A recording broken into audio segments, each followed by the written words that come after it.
Why is standing so important for people who can't move their legs? Maybe some of you didn't even know that was possible. Some of you may not even thought that this could and should be something to consider for people with spinal cord injuries. My name is Susan Wood, and in this episode, I talk to Colbey. Well, my name is Cobie Ann Moore, so I'm a physiotherapist by trade. I've been working with neuromoves for almost 3 years now, but I've been a physio for just over 10 years. Most of my career has been in neuro, but I've also dabbled in some aged care therapy as well, because there's quite a lot of crossover in those two fields. And Alicia. My name is Alicia Payne. I am an exercise physiologist. I have been working with neuromoves for about 2 years. Originally was in Adelaide, but have recently moved to Melbourne to work with the Melbourne team. And yeah, that's me. And we go through exactly why it's so important, the technology, and what the research says about standing. If you'd like more information about what we're about to discuss in this episode, visit our resource hub at scia.org.au/resource-hub. You'll find articles, fact sheets, videos, podcasts to help empower you to make more informed choices about your disability. Just check the show notes for more details. Okay, so we're going to go right into it. So, why is standing so important? Who wants to start? One of the main reasons that we really like to recommend standing, and especially standing pretty much as soon as possible, is because of bone strength. Bones work by remodeling themselves based on sort of the load that they're put under. So the more and more that you sort of are able to load up your bones and put some weight through your legs, the more they're sort of going to be able to remodel and build up some strength. Long periods of time without sort of loading up those bones will start sort of leaning towards that osteoporosis and thinning of the bones as soon as you can, trying to get up onto those legs and trying to put some weight through to sort of kick off that process of the bone remodeling. The latest guidelines are sort of saying right after you've had your injury, you're going to go through your inpatient hospital process, but then you're recommended to try and get some scans done to look at how thick your bones are after 6 months within injury. So this is going to happen in the latest physiotherapy guideline. Then they're going to recommend afterwards you get a rescan of your bone density or your bone thickness every 2 years. So this is for individuals with a spinal cord injury. That's just going to be the best practice. I reckon the next thing that's really important about standing is just trying to keep your skin safe. It's so important to try and prevent any skin issues. They can be a real hassle for anyone with a spinal cord injury or anyone that doesn't have sensation to realize that they shouldn't be putting pressure through there. The problem with any skin breakdown as well, so if it's sort of happening where you sit on it every day, you have to avoid sitting on it for a long period of time. And lying face down can get very boring very quickly, especially if you're supposed to do it for a couple of months on end, which is what can happen with some of these advanced pressure injuries. In a seated position, like in a wheelchair, lots of your muscles and joints are sort of in that one position for a long period of time. Getting up and standing will really help to stretch out lots of different sort of muscles. It'll get through to your hip flexors, will stretch out through your hips, your knees, and your ankles all at once. Contractures in these joints, which is sort of a sustained shortening of the muscle, can increase the risk of developing pressure areas and other sort of issues with that. There's actually some research that says that if you get contractures in your ankles, hips, or knees, you're at an increased chance of pressure areas by up to 70%. Preventing that can prevent so many complications. Some other benefits I would say are bladder and bowel improvements. I'm not going to go into this too much, but basically get gravity working on your side. Gravity works against us too often. It pulls us down, but it's a really helpful to try and get it. You're getting everything moving in that right downwards direction. So basically, everyone's muscles will have a little bit of resting electricity in them. So we call this tone. So this sort of protects the joints from getting too floppy and getting damaged because they're so floppy. So you might have seen someone with a dislocated shoulder or something like that. All the muscles have turned off, the joints getting pulled and stretched or something like that, and you can end up with a bad injury. So the tone sort of protects against that. Now, after you get damage to the brain or the spinal cord injury, you can get an increase in tone. So you actually get an increase in this resting electricity in those muscles. Spasticity is a little bit different to this. So it really works as a reflex. So as you stretch a muscle, you end up hitting these areas of tone and increasing the tone through that muscle when you're stretching it to that certain position. And it depends on how quickly you're stretching it. So the faster you stretch, the more increased that spasticity response will be.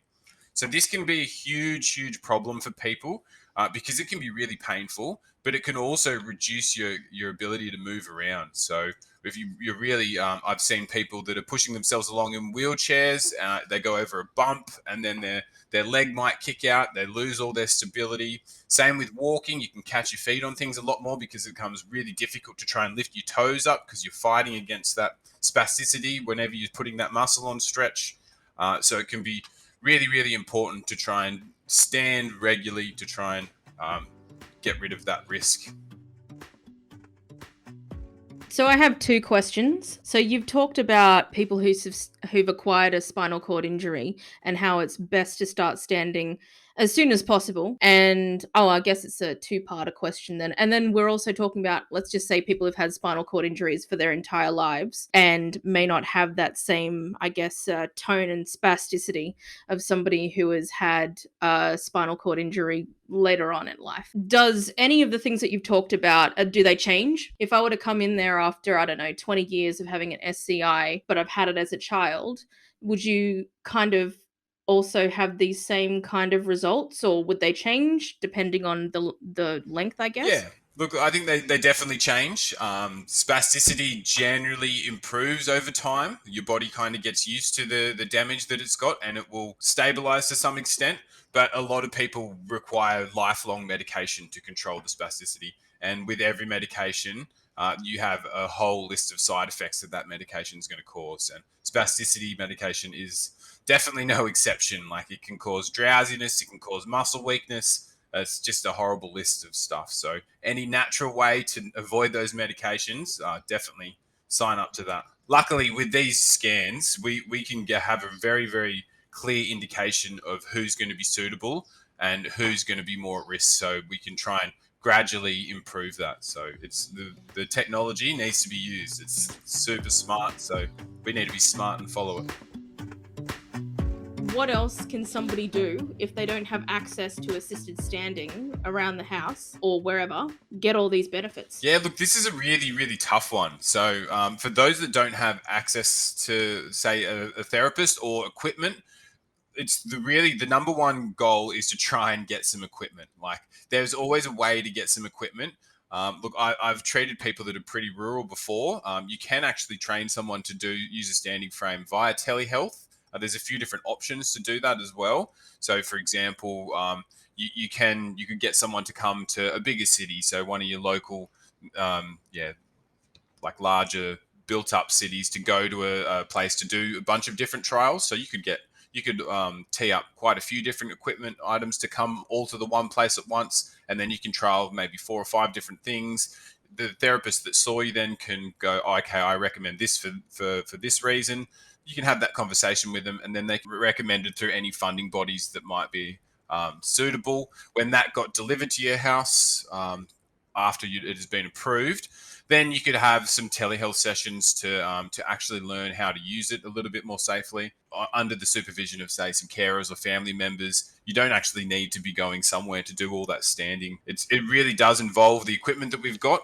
That's the best way to sort of go about it, I would say. Yeah, just making the most of what's available and just getting those professionals to help you make those decisions. Yeah, I mean, I've definitely been involved as well with some of these sort of situations over telehealth, and it can actually work really well for people, especially like you were saying, Colbey, in those like really rural areas, and can't just be traveling hours and hours to get to a clinic or a therapist, or other way around. You can't really be paying someone heaps and heaps of travel time to come to you. So lots of the standing frames available are actually very safe to use. So let's talk about the different methods of standing. What ways can people start load bearing? I would say it all sort of starts with what we call a tilt table. So you sort of imagine someone that's pretty newly injured. They're in the hospital system. You have to first make sure that person is medically stable. So standing isn't the biggest priority to start off with. You sort of build up towards that. relatively soon in, though, the benefits of standing they're so clear that people in the inpatient hospital community will try and get you standing as soon as it's medically safe to do so. So tilt table is usually the place to start, and this is an awesome one because it does what it says in the name. It is a table that you lie on, you can strap yourself into, and it slowly tilts up. The beauty is it measures the angle, so you can wait for any maybe blood pressure drops, which can be a real big thing, especially early on after an injury. So then you can figure out what angle that is, and then you can come back down, and the blood pressure almost always stabilizes straight away as soon as you start coming. So then you can start to progress that angle, you can progress the time until you're into that full standing position, which can be pretty quick as well. Another one that we can use is like a bodyweight support system. So there are two main types of this. There's a standalone unit or another one that uses a bit of a ceiling track. So essentially they both work the same, and they sort of are using a harness that takes your body weight or a percentage of your body weight. It's fairly advanced equipment though, so you often need to go to a specialized clinic. Yeah, there's a lot more simple options out there as well. So you start to think back to when you think of therapy, you really think of some frames. So you can get some simple frames that will help you into standing.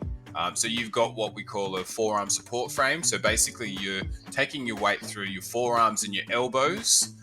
Then you can go a little bit less supportive into like a wheeled walker, and then you can use something like crutches or walking sticks as well. People in neuro experience, we've all done this for a lot of people really early on with quite high level injuries and minimal muscular control. You can really still get you into that standing position nice and early as long as we've set up really well.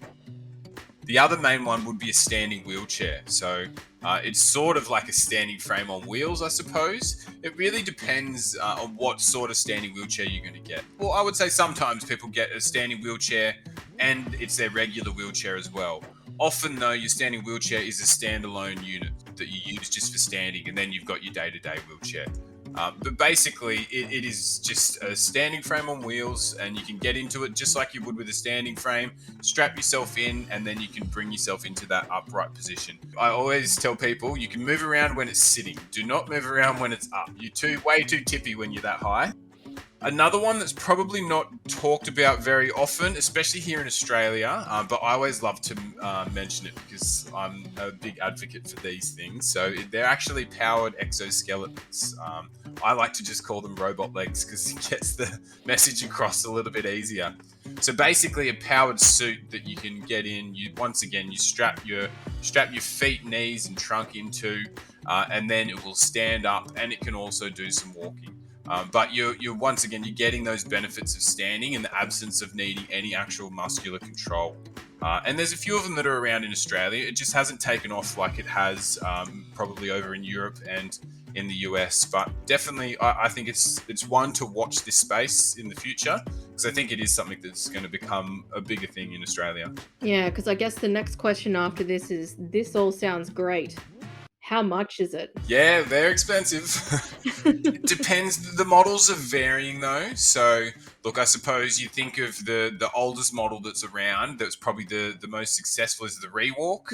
And like you're looking at maybe $170,000 for one of those. But there's new models coming out all the time. Like I'm pretty sure there's a few that have come out of Japan, and they're halving that. They're just under $100,000. When people think about standing and in conjunction with spinal cord injury, no matter what stage of their SCI they have or injury or condition, some people might think that the standing will ultimately lead to walking, or the standing will lead to other things that may or may not happen. So when we're talking about expectations and prognosis, what should people think about when it comes to standing? I think prognosis can be, a pretty scary word, and I think it's definitely one of those tricky things. But I think the main thing is just like thinking of all the benefits that you're going to get, whether it's, like we were discussing with your blood pressure or your bone density or your skin or your bladder bout. I think it's just really important to note all of the other things that are going to be benefited from that standing. So you talk about hours and standing and hours and standing, but what is the actual amount of hours somebody should be standing for, or minutes? or seconds or whatever? Does this depend on the level of SCI? Does it depend on age? Does it depend on other health factors? This is a really interesting one. The research has changed so much, even in the last 10 years since I've been a physio. But generally, the old guidelines would say you need to stand for 30 minutes 5 times a week.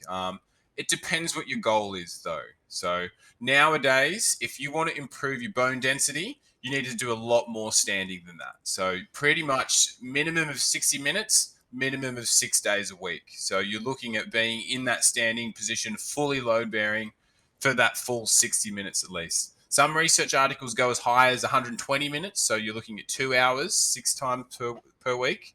And that is specifically for your bone density to make your bones stronger. But if you're thinking of all the other benefits, look, you can definitely get all those other benefits from a smaller amount that might fit into your schedule a little bit more. So 30 minutes, 5 times a week. Yeah, I guess this is where like you wouldn't have a problem with 2 hours if you were standing while watching a TV show or a movie because you're not even thinking about it. Yeah. Or, setting it up in front of the computer, doing some work, just making it really functional and one of those things where, it's something that you could just, if it's something you'd normally do sitting, just see if you can, facilitate it so that you can just do it standing and then We did talk about you did talk about skin integrity, and I guess this is something that people don't really think about, or maybe they do think about, but how important skin integrity is for somebody who is constantly sitting down all the time. The big risk with sitting in all the time is you really need a very, very supportive, well thought out wheelchair and cushion, and it just you ruin your flexibility. So basically you have to be around this cushion because it's been fitted for you. When you're sitting down, you've got two little bones that will sort of poke out down into the seat, so your ischial tuberosity that we call them. Basically you're leading right all of your weight down into these two bony areas. There's not so much tissue there, and all of that pressure without having that sensation of, say my bum's going numb. You don't have that sensation. You're not getting that message. So you're just going through to that pushing through that period where you're actually cutting off the blood flow to those areas, and you get like a little blister or something, and that's the start of your pressure area from just being in that same position.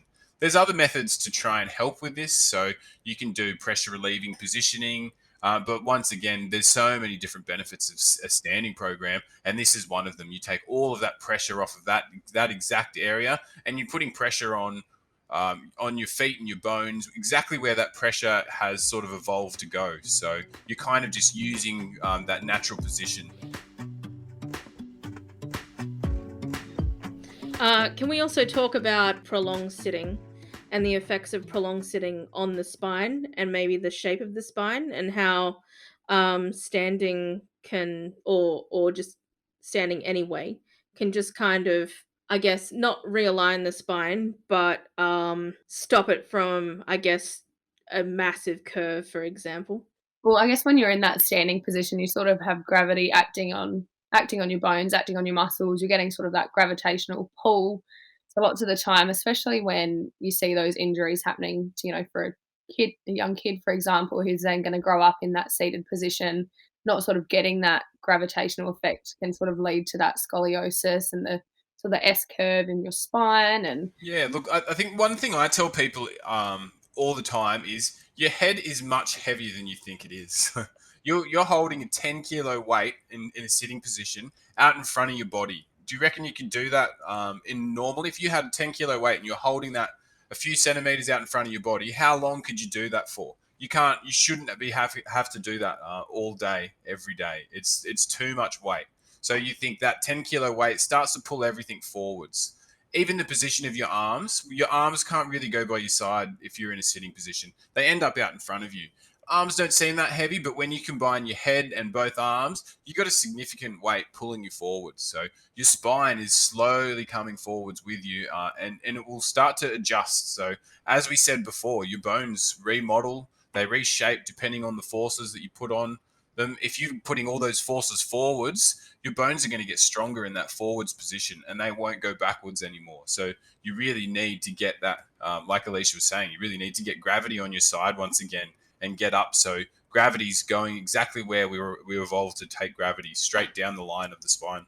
Yeah, because I think you'd be surprised at how quickly your body tries to adapt and find the easiest and best positions. And just like Colbey said, yeah, with that weight that's sitting forward, your body will just curve forward because that's what's going to be most efficient and most helpful. And so it's probably better to try and get in those standing positions to try and reverse some of those things from happening and trying to really get the body to get back into that alignment. Now I'm all self-conscious about my neck because I guess we're talking about it like intervention at an early age for a child who has a spinal cord injury or spina bifida or whatever, who is in a wheelchair a lot of the time. How important that is.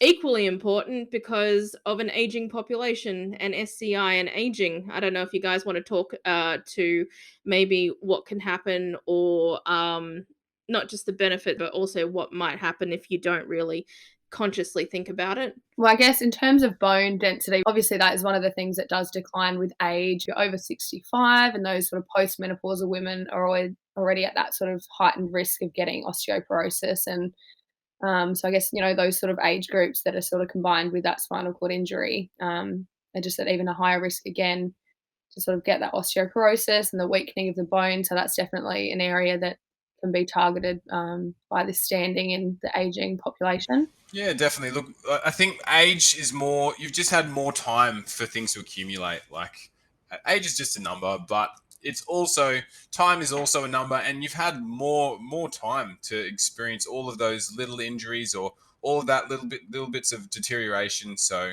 I think it just all starts to accumulate. So really important that you try and mitigate all of those effects by trying to get into a regular program that are going to control that, especially with say you lose the ability to stand. Really important to make sure you try and get your body into that natural position and you do what you can to try and keep that that alignment going. So where to from here? I mean, what is the future of standing for people who, we did talk a bit about how things are readily available via the NDIS and third-party insurance and stuff like that. But is there anything else that's happening for people to be able to access standing better? That sounds weird, but probably accurate. Yeah, it's definitely accurate. Look, there is some pretty recent research out regarding potential benefits from trying to get muscles activated. So using electrical stimulation in combination with standing positions. So the actual pulling of those muscles on the outer coating of the bones can help to strengthen those bones as well. So if your standing goal, say, was to improve the density of your bones and make your bones stronger, then maybe combining some of these together would be a really great place to go. So I know over in America, they're having a few trials where they're trying to combine, say, those exoskeletons with some electrical stimulation. So you're getting the muscles to help you stand, and they're working at that time when they should be working as well. So they're actually pulling on the bones, strengthening the bones, and then you're also getting into a standing position. Then that machine can use those muscles to keep you in that standing position. Can also do some walking functions as well, and you're all the while you're in that that upright position, loaded and moving around. So I think there's definitely some scope for that in the future. I can see that sort of taking off a little bit further. You've been listening to Have the Nerve, a podcast by Spinal Cord Injuries Australia. Once again, if you want to know more about what we've talked about, please visit our resource hub linked in the show notes of this podcast. This episode has been written, produced and edited by Susan Wood, that's me, and logo art by Cobie Ann Moore. SCIA's NeuroMoves is a specialised exercise service for people with neurological conditions and physical disabilities, such as spinal cord injury, multiple sclerosis, cerebral palsy, and motor neurone disease. NeuroMoves is located across Australia, and if you'd like more information, please visit scia.org.au. If you like this podcast, feel free to give us a 5-star review on Spotify and Apple Podcasts. You can find SCIA on Facebook, Instagram, LinkedIn, and Twitter. And if you really feel warm and fuzzy, can you please tell 2 people about our podcast? We'll really appreciate it. I will certainly appreciate it. Thank you for listening.